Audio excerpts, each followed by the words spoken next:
Yes, alright. Oli ku Yugi Update TV osinzira obanga otuuliza gwe mukwano gwange ali eyo. Wabaluseewo obutakkaanya wakati wa Mwami Yoweri Kaguta Museveni ssaako ne mutabani we Muhoozi Kainerugaba, Chief of Defence Force. Entabwe evudde ku ki? Entabwe evudde ku order ekoleddwa. Oluvannyuma lwa order okukolebwa eri General Muhoozi Kainerugaba n'aduumira IGP Inspector General of Police asobole okubanga abaako ne command z'ateeka mu nkola wammanga nga zivudde wa Chief of Defence Force General Muhoozi Kainerugaba naye n'oluvannyuma ne zitakolebwa ne zeekiikibwamu. Ani azeekiiseemu? Ye Kaguje mwennyininyini Yoweri Kaguta Museveni. Ngenda kubanga ndukuleetera lwaki kino nno kitaddewo speculations ssaako ne confusion eri mu security ey'eggwanga Uganda. Oli ku Yugi Update TV kw'osinzira obanga otuwuliriza gwe atannatweyungako nja kusaba ojja kukkirira wansi awo waliwo ekigambo subscribe okikoneko obeere nga otweyungako. Abali emitala w'amayanja Katoman, Dubai, Saudi Arabia, USA, UK, abali yonna yonna kasita obeera ng'oli mu diaspora mbatumiddeko nnyo buli kanyomero kansi yonna k'osinziramu okubanga otuninze in Yugi Update TV kutegeeza nti nno gwasinga mu kintu kino. Kakati entabwe eno yatandikidde nnaku eziyise emabega oluvannyuma lw'abamu ku baali badetainingiddwa abakulembeze oba abawagizi b'ekibiina kya National Unity Platform ba members okuliriizingibwa omwabadde n'uwa mutwe.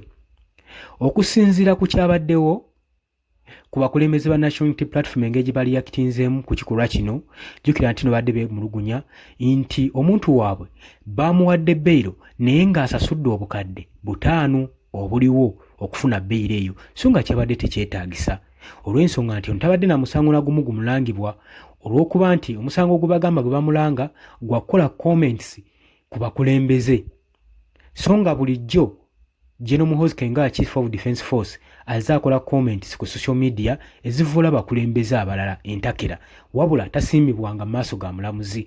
Era ebyo yabadde demand ku bakulembeze b'ekibiina kya National Unity Platform nga badimandinga nti ye Muhoozi alirabikako ddi mu maaso g'omulamuzi. Kakati nno awo entabwe yavudde.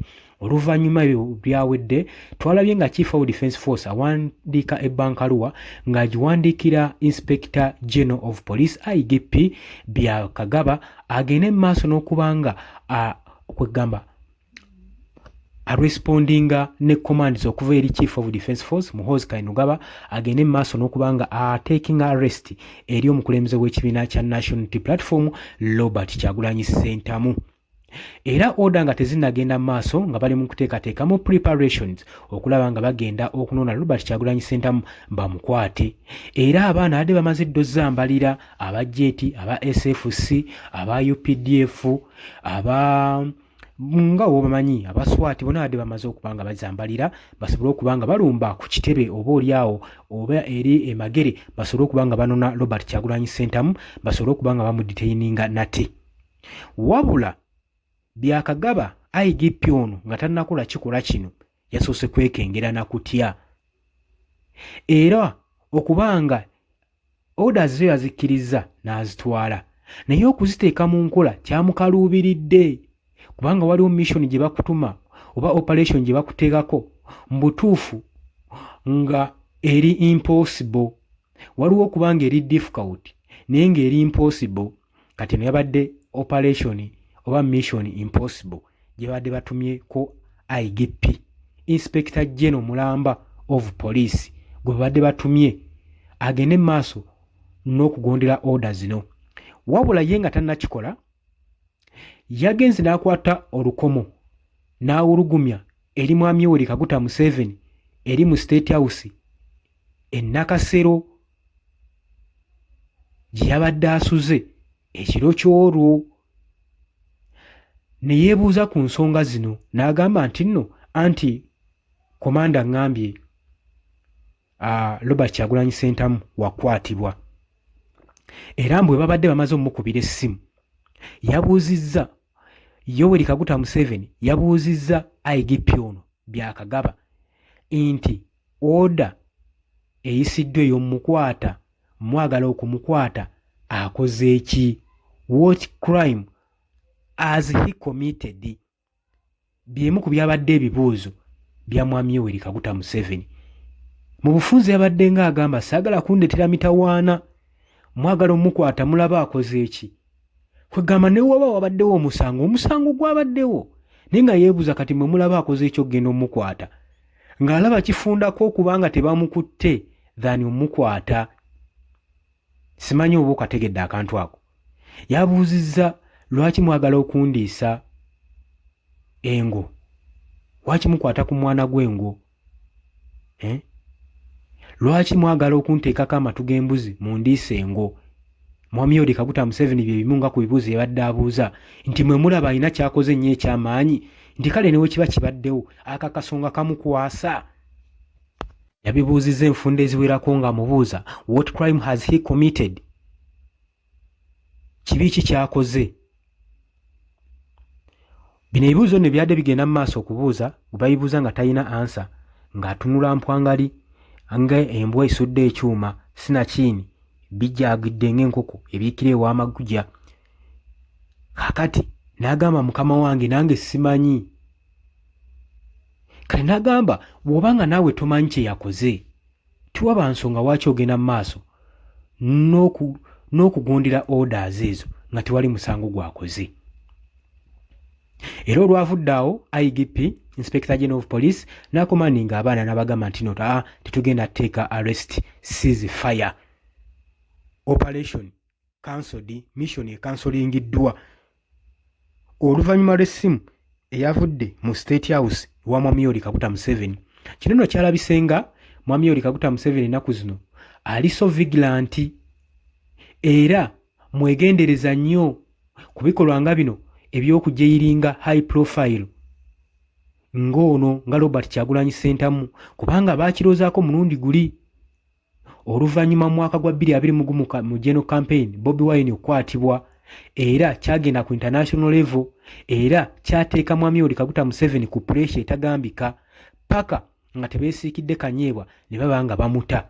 Kakati balaba nsonga waaki baddamu okubanga bagenda ku lubabu nga lwe baaliko emyaka giri egyayita 5 emabega.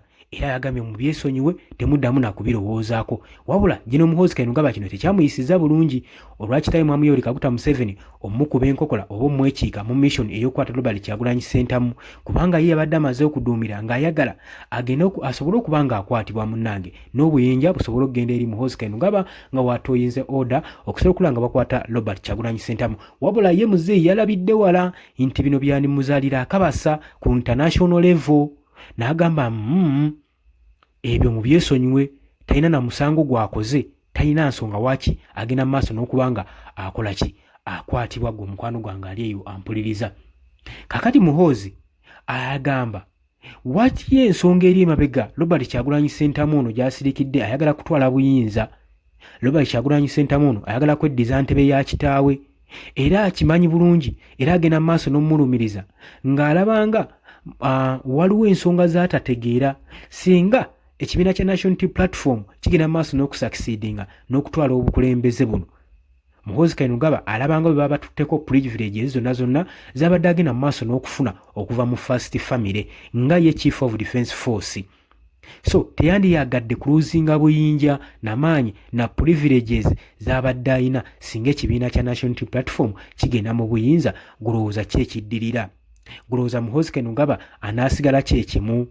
Anaasigala mu privileges zezimu z'abadde agenda mu maaso? Anaasigala atowa orders ezimu z'abadde agenda mu maaso n'okuduumira n'okudetaininga abaana abawagizi bonna abali ku ludda oluvuganya gavumenti ya kitaawe eya mwami Yoweri Kaguta Museveni? Kakati bannayuganda eno ensonga bagitunuuliddenga bagamba gavumenti eno eri mu buyinza ya mwami Yoweri Kaguta Museveni yandibanga yafuna dda akatengo, kubanga enfunda eziwera tulabye okwekalakaasa oba tulabye oba sinakwekalakaasa tulabye security agencies abakulu nga bagenda maaso n'okuduumira abakuumaddembe bagende maaso n'okudetaininga n'okukwata n'okucunya abawagizi bonna ab'ekibiina kya National Unity Platform sako ne ba members. So bano abakulembeze abamu babasudde muguluka tulabye basongamu lunwe. Kitegeeza gavumenti eyinza okuba ng'emanyi ku kabi akayinza okujjira singa abakulembeze bano baba bakwatiddwa. Oli ku Yugi Updates TV kubadde osinza obba ng'otuwuliriza nagambye gwagala otweyungako kiri wansi waliwo ekigambo subscribe kikoneko obeere ng'otweyungako. Abali emitala muyanja mbatumiddeko nnyo mbagaliza kiro kirungi.